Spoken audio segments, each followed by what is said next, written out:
আল্লাহর চাইতে শ্রেষ্ঠ বিচারক আর হতে পারে? আমরা কত লাকি যে আল্লাহরে আহকামুল হাকিমিন হিসেবে বিচারক পেয়েছি। আমাদের বিচার যদি অন্য কেউ করতো, নিজেরা যদি নিজেদের, আল্লাহ যদি বলতো তোরটা বিচার তুই কর আর তোরটা তুই কর, কি অবস্থা হইতো বলেন? যার সাথে যার শত্রুতা আছে ওইখানে দেখাই দিত।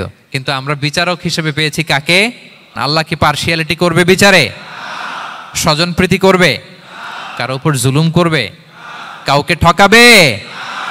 আল্লাহ বলেন ওয়ামা আনা বিযাল্লামিল লিল আবিদ, আমি কখনো আমার বান্দার উপর জুলুম করি না, জুলুম করি না। নাদাউল মাওয়াজিনাল কিসতা লিয়াউমিল কিয়ামা, কিয়ামতের দিন আমি মিজান নামে এমন এক ন্যায় বিচারের মানদণ্ড স্থাপন করব, ফালা তুযলামু নাফসুন শাইআ, এক বিন্দু পরিমাণ কেউ মাজলুম হবে না, এক বিন্দু পরিমাণ কেউ মাজলুম হবে না। এজন্য দুনিয়াতে যদি বিচার না পান, আল্লাহর দরবার বিচারটা দিয়ে রাখেন, সেদিন বিচার হবে। আহকামুল হাকিমিন আপনারা ঠকাবে না।